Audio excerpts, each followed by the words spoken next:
বাংলাদেশের জন্য জিম্বাবুয়ে যা, পাকিস্তানও তা। মানে পাকিস্তানকে এখন জিম্বাবুয়ের মতোই বাংলাদেশ আসলে দেখতে পারে। না, না, আমি মজা করছি না, সিরিয়াসলি বলছি। এই যে পাকিস্তানের বিপক্ষে টেস্ট সিরিজটা বাংলাদেশ শুরু করছে, সেই সিরিজে বাংলাদেশ হারতে পারে। সেটা তো আমরা জিম্বাবুয়ের কাছেও হারতে পারি, হারি না? কিন্তু সিরিজ শুরু হওয়ার আগের যে অবস্থা, সেইখানটাতে বাংলাদেশের কাছে এই পাকিস্তানের অবস্থা জিম্বাবুয়ের মতোই। কেন আসলে এইটা বলছি?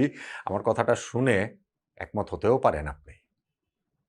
দেখেন, পাকিস্তানের বিপক্ষে এই টেস্ট সিরিজটা বাংলাদেশ ফেভারিট হিসেবে শুরু করছে। আমি একটা আগের আলোচনাতে বলছিলাম এবং সর্বশেষ যেই আমরা পাকিস্তানের টেস্ট সিরিজটা খেলেছি, সেইখানে আমরা ২-০ ব্যবধানে জিতে এসেছিলাম। অ্যাওয়েতে বাংলাদেশের টেস্ট জয়টাই হয় কালেভদ্রে। আমাদের ইতিহাসে এর আগে ৬টা মাত্র টেস্ট মনে হয় আমরা শুধুমাত্র অ্যাওয়েতে জিতেছিলাম। সেইখানে পাকিস্তানে গিয়ে ওই ২ সপ্তাহের মধ্যে ২টা টেস্ট আমরা ২০২৪ সালে রাওয়ালপিন্ডিতে জিতে গিয়েছিলাম। ফলে যখন এখন আমরা ঘরের মাটিতে খেলছি, বাংলাদেশ তো একটু আপার হ্যান্ডে থাকবে, থাকাটাই স্বাভাবিক। যদিও সেইটা বছর ২-১ আগের ঘটনা, কিন্তু স্টিল পরের টেস্ট সিরিজ তো এইটাই। সো বাংলাদেশ এইখানটাতে সিরিজ পূর্ব যে আবহ, যে অবস্থা, যে প্রেস কনফারেন্সে ২ দলের প্রতিনিধিদের কথাবার্তা, সেইখানে বাংলাদেশকে একটু ফেভারিট যেন পাকিস্তান মেনেই নিচ্ছে। বাংলাদেশও যেন নিজেদেরকে একটু আপার হ্যান্ডে আছে বলে দেখছে। দেখেন না, আমাদের ক্যাপ্টেন নাজমুল হোসেন শান্ত টেস্ট ম্যাচ শুরু হওয়ার আগের দিন প্রেস কনফারেন্সে এসে ঘোষণাই দিলেন যে পেস বোলিং অ্যাটাকটা পাকিস্তানের চেয়ে বাংলাদেশের ভালো। তো পাকিস্তান ক্রিকেট ইতিহাসে কত কত গ্রেট সব ফাস্ট বোলারের, পেস বোলারের জন্ম দিয়েছে। সেইখানে আমাদের ক্যাপ্টেন যখন এইটা বলে এবং তার বলাটাকে বাগাড়ম্বর মনে হয় না যে বাড়াবাড়ি তিনি করছেন। সেই ক্ষেত্রে বাংলাদেশ যে সব দিক দিয়েই আপার হ্যান্ডে রয়েছে, সে আপার হ্যান্ডের মাত্রা এত বেশি আমার কাছে যে পাকিস্তানকে জিম্বাবুয়ের মতো বলছি। কেন আসলে বলছি? এই টেস্ট ম্যাচটা মিরপুরে যে শুরু হচ্ছে, সেখানে একটা বৃষ্টির চোখ রাঙানি আছে, সত্য কথা। কিন্তু যেই উইকেট আমরা প্রিপেয়ার করছি, সেইটা একটা স্পোর্টিং উইকেট হবে এবং ওইখানটাতে বাংলাদেশের ক্যাপ্টেন নাজমুল হোসেন শান্ত যেমন বলেছেন যে এই টেস্ট চ্যাম্পিয়নশিপের সাইকেলটাতে গতবার আমরা ৭ নম্বরে থেকে শেষ করেছিলাম।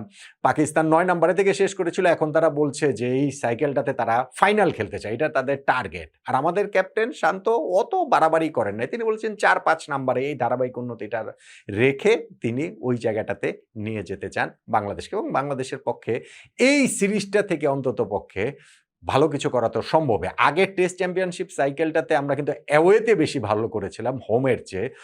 ফলে এই হোম কন্ডিশনে যখন আমরা খেলছি, সেই হোম কন্ডিশনে আবার স্পিনিং ট্র্যাক বাংলাদেশ যেইভাবে খেলে, ওইভাবে খেললে কিন্তু আমাদের জন্য আবার বিপদও হতে পারে।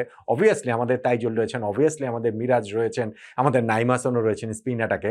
কিন্তু পাকিস্তানের ওই নোমান আলী এবং সাজিদ, এই যে ২ জন রয়েছেন স্পিনার, সেই ২ স্পিনারের জন্য বাংলাদেশের ওইটা বুমেরাং হতে পারে। আর ওভারঅলি বিদেশেও ভালো করার ক্ষেত্রে তো এই ঘরের মাটিতেও স্পোর্টিং ট্র্যাকে খেলাটা গুরুত্বপূর্ণ। বাংলাদেশ টিম ম্যানেজমেন্ট এখন আসলে ওই দিকেই হাঁটছে। 11টা কেমন হবে সেটা বলি, তারপরে আমি ওই যে পাকিস্তান, জিম্বাবুয়ে ওইটা কেন বলছিলাম।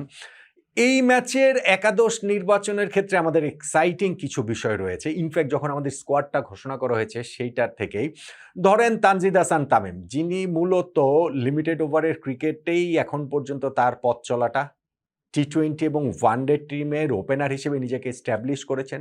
দারুণ অ্যাটাকিং একজন ব্যাটসম্যান এবং আমাদের ওই সিলেকশন প্যানেল যে তাকে টেস্টের জন্য সিলেক্ট করেছে, সেইখানে অ্যাটাকিং ক্রিকেট ওই উপর জায়গা থেকে, টপ অর্ডার থেকে ওই চাহিদাপত্রটা মাথায় রেখেই তার কি এইখানটাতে টেস্ট ডেবু হবে? নাম্বার 1।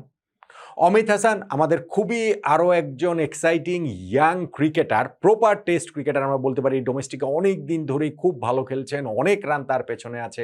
তারও কি এই জায়গাটাতে টেস্ট ডেবু হবে?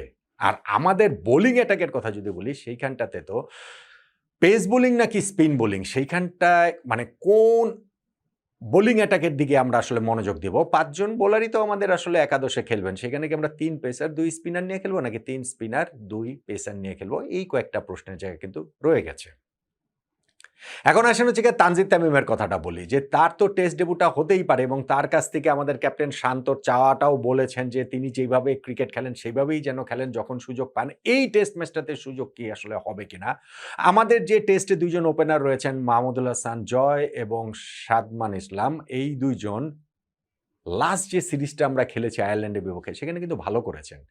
ওই সিরিজের সেকেন্ড ইনিংসে অর্থাৎ আমাদের লাস্ট যে টেস্ট ইনিংস সেইখানটাতে কিন্তু এই ২ জনেরই 50 ছিল। ২ জনের ওপেনিং পার্টনারশিপ 100 প্লাস ছিল। শুধু সেইটা না, ওই সিরিজটাতে ১ম টেস্টে মাহমুদুল হাসান জয়ের কিন্তু ১৭১ রানের একটা ইনিংস ছিল। সাদমান ইসলামের কিন্তু ১ম টেস্টেও তার কত ৮০ রানের একটা ইনিংস ছিল। সেকেন্ড টেস্টে আবার করেছিলেন হচ্ছে গিয়ে ৭৮। সো এই ২ জন গত সিরিজটার ২ টা টেস্টেই ভালো পারফর্ম করেছেন। ইনফ্যাক্ট আমরা যে কিছুদিন আগে সপ্তাহ ২ এক আগে বিসিএল এর একটা 4 ডে ম্যাচ খেলেছিলাম, সেইখানটাতেও এই ২ জনের 50 রয়েছে। ফলে এদের কাউকে বাদ দিয়ে তানজিদ হাসান তামিমকে একাদশে ইনক্লুড মিরপুর টেস্টে অন্তত করা হবে বলে আমার কাছে মনে হয় না। আমার